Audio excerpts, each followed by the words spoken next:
Drops of Hope is an incredible local organization that gives sick kids a chance to have their dreams come true and live like kings and queens. Here's the organization's executive director, Michael Fisher. Michael, thanks for coming on. Good to have you. Thank you for having me. All right, so you're part of something really wonderful in the community. Let's talk about it. Tell me about Drops of Hope and Rooms of Hope.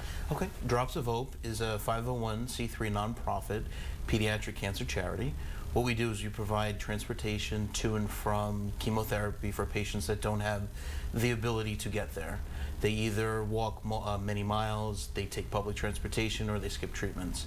So what we do is we take them in kid-friendly limousines that are tripped out with anything and everything you can imagine, from games, toys, game stations, flat screen TVs, food, drinks, everything to make the ride as comfortable as possible for the child and the family that normally would not be able to get to that treatment, but now have the ability to get there and not worry about the stressors involved in logistics. What made you come up with that? How did that come to be? In 2007, I had come up with the concept because I received a call from the hospital, from the foundation, and they had told me that there are many children that don't have the ability to get to chemotherapy.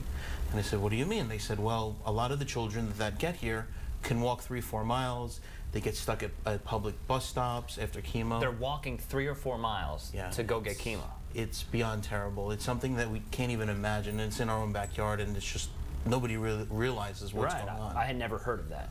Yeah, it's a very tough situation. So on top of having cancer, going through chemo treatments, then you have to worry logistically, how am I going to get there? So sometimes people miss treatments, and so if you miss treatments, the probability of going into remission diminishes tremendously because you're not getting the full treatment as prescribed by the doctor or specialist. Now, you said they called you and told you about this. Why did they call you? Were you previously involved in something like this, or? I was heavily involved in different charities and organizations growing up, and a friend of mine works at a foundation that had contacted me, and she said to me, do you believe this is happening? And I said, what?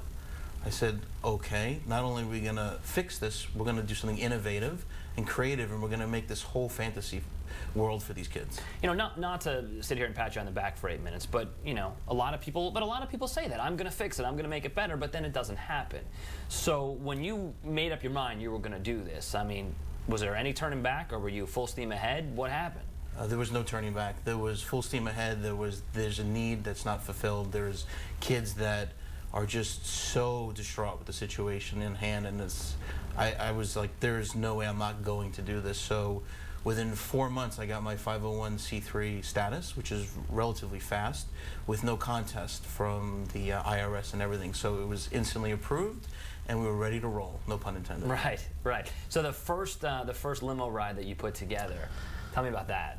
I was nervous, probably more nervous than the family going for chemo. It was probably one of the most amazing experiences. We picked up a girl, she was 7 years old, and that morning actually they had borrowed a friend's car to get to chemo, but the car broke down. So when I got there, I got this huge hug and this greeting like with a smile from left to right. And we went in the limo, we got to the hospital, and I stay there and I wait until all the treatments are done. And after treatment, when she came out, she was really exhausted, the little girl. And she fell asleep in the back of the limo. So on the way back, we have peppermint, you know, to ease nausea. We've got videos and music just to really calm the whole environment down. And then when we got to her house, she like woke up and gave me this huge hug, and she's like, this is Michael's magical bus. This was so much fun. I didn't even realize I was going to chemo. I can't thank you. And like, from an 8-year-old girl, it was just amazing. Wow, that's incredible. You know, so I cried the rest of the way home, calling my family to tell them about it. No, that's so terrific. But that's only part of what you're doing. Rooms of Hope is also pretty incredible. Tell me about that. So Rooms of Hope, we started in March of 2012.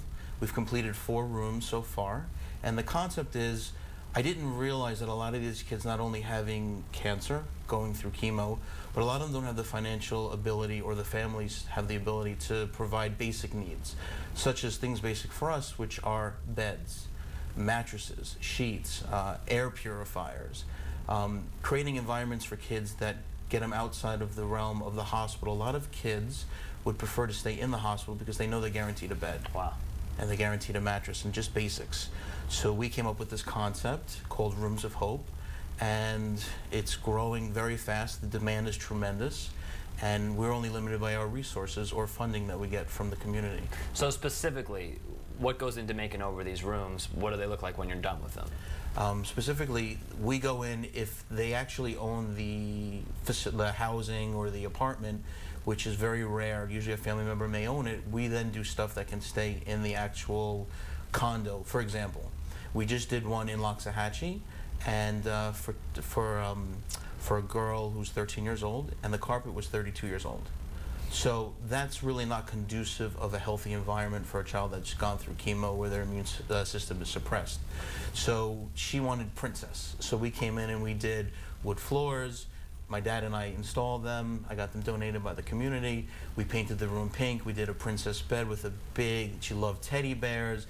We gave her TV, games, everything and anything she wanted. She wanted special picture frames. She wanted special movies. We got her everything.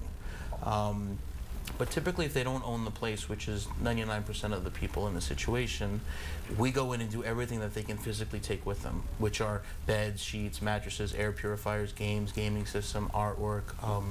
We did one for a 3-year-old girl with renal cancer, and she loved Goldilocks, because Goldilocks has hair, and she didn't have hair. So we had a local artist make a mirror with Goldilocks' long hair, so every time she looks in it, it's like her hair. Wow. So that was beyond amazing. And when I designed the room, last minute we put in a princess chandelier in the center of the room for her to stare at. Fantastic. Yeah. So, and you have another one coming up. Yeah, we have one coming up, which is on Saturday, March 2nd, and it's for a 15-year-old girl who is battling leukemia. She lives with 2 other sisters in the room, so there's 3 girls in one room. The room's about 10 by 11. So it's a tight situation, a tough situation, but we're ready to battle it. And can people help? How can people help? People can help. They can go online. They can visit our website, which is dropsofhope.org. They can call us up on the phone. They can email us. They can go, local community can give us, whether it's furniture, accessories, everything has to be brand new. Whether it's time, they want to volunteer, they're a painter, they're a labor person, they want, even if they have no skills, they want to entertain the family and just have a good time. So then, to end the interview, the last thing, because as I said to you earlier, a lot of people say I want to help, and then life gets in the way and then they don't. But you know, this is your platform right now. I'll give you a chance to just kind of look in the camera and just tell people, if they're going to do something, why they should do this. Well, thank you for this great opportunity. There are many great charities out there. What differentiates us from a lot of them is we do the daily needs of today. Our funds that we raise don't go to research. They go for the basic needs that these kids and families are in need of. As well, 100% of the money that comes in goes directly to the children. There are no salaries paid. Everybody's a volunteer, including myself. So we really maximize every dollar and every donation that comes to us. All right, give us the website one more time. It's www.dropsofhope.org.